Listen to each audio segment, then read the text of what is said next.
पितरों की बड़ी नम्रता है।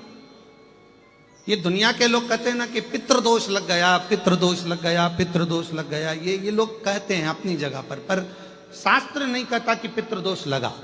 शास्त्र कहता है कि हमारे घर के पितर, हमारे घर के पूर्वज हमको देखकर हमेशा खुश होते हैं, कभी बद्दुआ नहीं देते हैं, कभी बद्दुआ नहीं देते। पर घर के बच्चों का एक नियम होना चाहिए, घर के बुजुर्गों का, घर के रहने वाले व्यक्ति का, घर में रहने वाला एक एक व्यक्ति का यह नियम होना चाहिए कि 16 श्राद्ध जब आए तो उन 16 श्राद्ध में आप अपने पूर्वजों को धन्यवाद दो, प्रणाम करो, नमन करो, दान करो, पुण्य करो।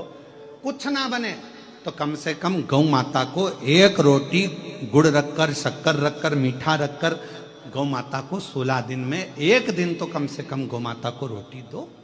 ये श्राद्ध के बावजूद कितना बड़ा हमारा परिवार है, कितना बड़ा। आज के लड़के कहते हैं, आज के जमाने की लड़के कहते हैं, आज के जमाने के बेटा कहते हैं, आज के जमाने की बेटियां कहती हैं हम क्यों बुजुर्गों को माने। अरे भाई मत मानो, पर समझो तो सही, तुम और तुम्हें जन्म देने वाला, एक लड़के को जन्म देने वाले माता और पिता कितने लोग हैं? 2 लोग, माता और पिता। अब तुम्हारे माँ बाप को जन्म देने वाले कहां से हो गए? 2। तुम्हारे माँ बाप को जन्म देने वाले हो गए 4, 2 उधर के, 2 उधर के, एक के द्वारा ही पैदा हो गए क्या? बोलो बोलो, सही है कि गलत है? जम के बोलो।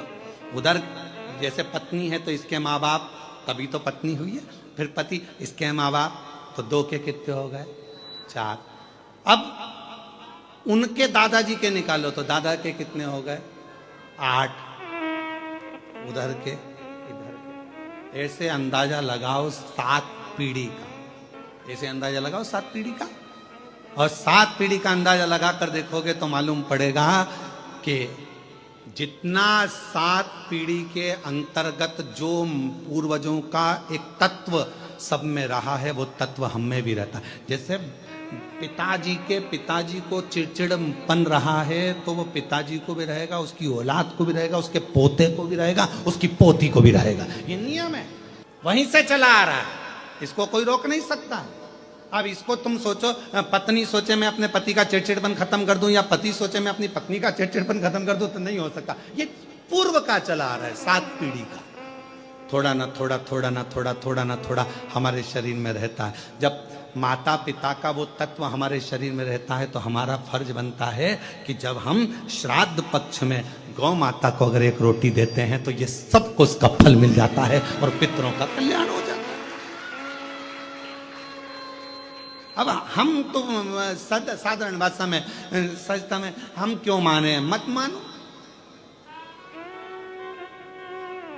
हमें क्या करना? आग लगे बस्ती में, अपन रहे मस्ती में, क्या किसको रोई है चादर तान के। हम क्यों माने, हमें क्या करना? मत करो। वो क्या बोलते हैं, आई डोंट माइंड, हमें क्या करना, क्या मतलब तुम्हारा मन हो जो करिए। पर निवेदन है, बिना आप उस बखाड़े को क्यों कहता? 7 पीढ़ी में हजारों लोग, और एक घर का एक बेटा यदि श्राद्ध पक्ष में गौ माता को एक रोटी देता है, किसी संत साधु ब्राह्मण तपस्वी साधक उपासक को एक अन्न का निवाला देता है तो उसका फल पूरों को प्राप्त हो जाता है। और इससे ज्यादा, बेटे से ज्यादा फल एक लड़की, एक बहू को प्राप्त होता है। जब एक लड़की अपनी बहू बनकर आती है, जाती है, तो वो अपने मायके को भी और अपने ससुराल को भी पार करती चली जाती, दोनों की साथ साथ। ये क्यों शिव महापुराण में मेरी माताएं, मेरी जीजियां इतनी कथा में बैठती हैं? हमसे लोग कहते हैं तुम्हारी कथा में सबसे ज्यादा महिलाएं आती हैं, तो भाई के प्रति उनका प्रेम है, मेरी बहन है, उनकी प्रियता है। तो कहा आपकी कथा में सबसे ज्यादा महिलाएं जाती हैं, सबसे ज्यादा महिलाएं, तो उनका प्रेम है, मेरी जीजियां हैं, मेरी बहनें, प्रेम है उनका, और उनका आना जरूरी है। क्योंकि एक नारी जब कथा श्रवण करती है तो वो ससुराल की भी 7 पीढ़ी को तार देती है और मायके की भी 7 पीढ़ी को तार देती है। ये इसने दिया। और उनका हृदय वो भाव से जो पुकार रही हैं, भाव से जो भगवत भजन कर रही हैं, उसको प्राप्त कर।